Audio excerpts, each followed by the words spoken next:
Hello everyone, welcome to Feeling Schooling Odisha. Friends, Feeling Schooling Odisha रे free wastage class provide करा जाउछि. सो आपण एवं आपणक संग माने जो माने भी वेस्टेज रे प्रिपरेशन करूछन्ते सेमानक सहित वीडियो को शेयर करनियंतु सो दैट एही वीडियो सेमानक पय हेल्पफुल रहिबो.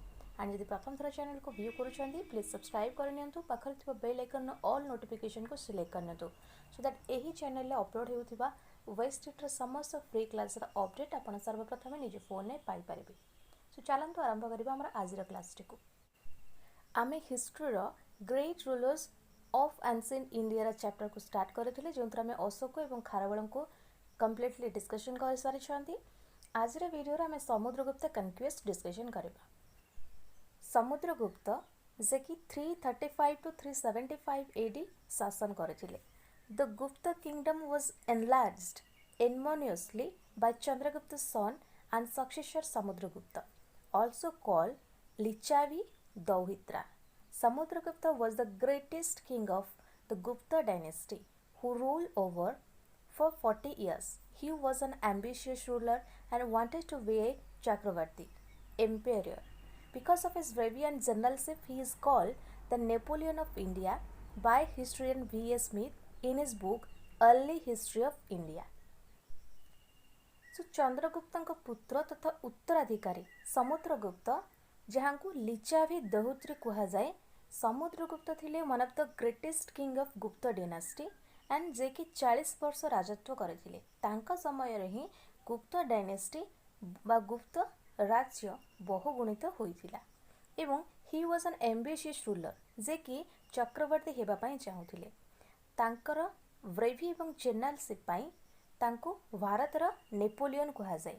वी. ए. स्मिथ जे जने हिस्टोरियन से तांकर बही अर्ली हिस्ट्री ऑफ इंडिया रे समुद्रगुप्त को कहिसेंती जे से हेउछंती नेपोलियन ऑफ इंडिया. समुद्रगुप्तंकर जो 40 वर्षर शासन ताहा 335 एडी टू 375 पर्यंत थिला. सो समुद्रगुप्तंक विषय में जानिले. एबे जानिबा conquest by Samudragupta. Samudragupta is known for his military conquest by victories. He had a waged many wars in order to establish a vast empire. He followed a policy of expansion and aggression. The Allahabad pillar inscription is a reliable source to know about Samudragupta's conquest and great qualities. The composer of his inscription was Harisena, the court poet, scholar and commander-in-chief of the army of Samudragupta. Samudragupta तांकर military conquest and victories पई जनाशुना थिले.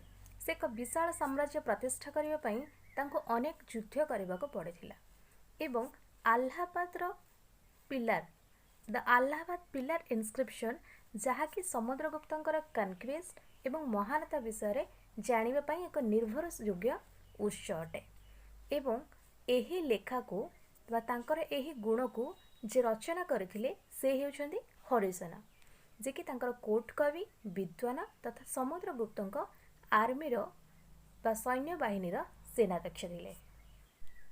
समुद्रगुप्तंकर conquest को 4 भाग रे विभक्त करा जाई पारे. जेमति कि north Indian campaign, conquest of forest Kings, south Indian campaign एवं कन्क्वेस्ट ऑफ बॉर्डर स्टेट. तो यही बेले भाव में तांकर कन्क्वेस्ट को 4 भाग रे विभक्त करा जाई पारे. सो हमें गोटे गोटे कर डिस्कशन करबा. तो फर्स्ट हमें देखिबा जे north Indian campaign. North Indian campaign रे समुद्रगुप्तंक द्वारा होइतिबा कन्क्वेस्ट को जानिबा. North Indian campaign. The early year of his regime was spent in subduing the province of Gangetic clan called Aryabhata. According to Allahabad inscription, he defeated 9 kings in the northern campaign and annexed them into his empire. He called it as Digvijaya. The 9 kings of Aryabhata defeated by him were Nandini, Balabhaman, Nageshana, Rudradeva, Chandravarman, Mathila, Gangapatinaga, Nagadatta and Achyuta. सो समुद्रगुप्त तांकर उत्तर भारतीय अभियान रे कौन करथिले ना तांका शासन रो प्रारंभिक वर्ष गुड़िक आर्यभट्ट नाम गंगेटिक प्लानर प्रदेश गुड़िक बसीभूत करने अतिवाहित होता आलाहाबाद लेखा अनुजाई जो आलाहाबाद इनस्क्रिप्शन रहिला तो से आलाहाबाद पिलर इनस्क्रिप्शन अनुजाई से तांकर उत्तर भारत अभियान रे 9 राजा को परास्त करथिले। से जो 9 जन राजा थिले से माने थिले किए ना नंदिनी, वल्लभरमन, नागसेना, रुद्रदेव, चंद्रवामन, मथिला, गंगापाथिनागा, नागदत्त एवं अच्युत। तो ए माने थिले 9 जन राजा जहाँ को से पराजय करथिले एवं से एहाको दिग्विजय बोले कहिथिले। ही कॉल इट एज दिग्विजय। युद्ध रे परास्त करथिबा ए जो 9 जन राजा रहिले से 9 जन राजा को से युद्ध रे परास्त करथिले एवं सेमानंकर राज्य को निज साम्राज्य रे जोड़िथिले। सो हमें समुद्रगुप्तंकर नॉर्थ इंडिया कैंपेन जानले। एबे जानिबा कन्क्वेस्ट ऑफ फॉरेस्ट किंगडम बा जंगल राज्य गुड़िकर विजय। Samudragupta conquered the forest kingdoms of Jabalpur, Rewa, Nagpur and Bundelkhand in the Vindhya region, central India. Samudragupta जंगल राज्य गुड़िक जय करथिले। समुद्रगुप्त विंध्य अंचल बा विंध्य अंचल रे जहाँ केंद्रीय भारत जबलपुर रेवा, नागपुर एवं बुंदेलखंड जंगल राज्य को जय करथिले।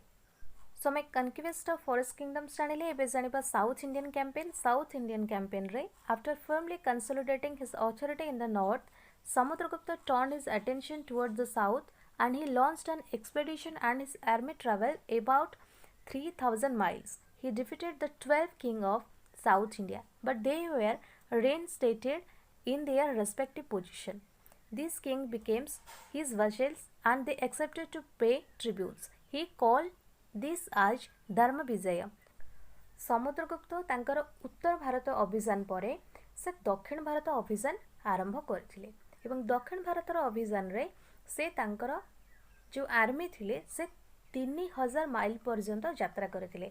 से दक्षिण भारत रे 12 जन राजा को परास्त करथिले किंतु से माने निज पद रे रिस्टेटेड थिले पुनः स्थापित होइथिले। एही राजा माने तांकर वेसल्स थिले एवं से मानको ट्रिब्यूट देबाको ग्रहण करथिले एवं एहाको से धर्म विजय कहउथिले। से जो परास्त होइथिले 12 जन साउथ इंडियन राजा से माने थिले किए ना कौशलर महेंद्र, महाकांतर वैग्र राजा, केरलार मंत राजा, पिस्तापुरर महेंद्र, कोचरार स्वामीदत्त, यांड्रपालीर दमना, कांचीर विष्णुगोपा, वेंगीर हस्तिवर्मन, अवमुक्तार नीलराजा, पालक्कड़र उग्रसेन, देवराष्ट्रर कुबेर, कुस्तालपुरर धनंजय। सो यही 12 जन राजा को से परास्त करथिले। सो नेक्स्ट देखिबा कन्क्वेस्ट ऑफ बॉर्डर स्टेट सीमांत राज्य गुड़िकर विजय।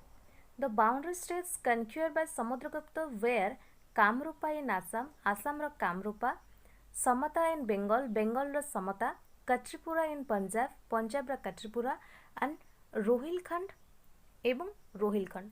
After this conquest Samudragupta performed Ashvamedha sacrifice.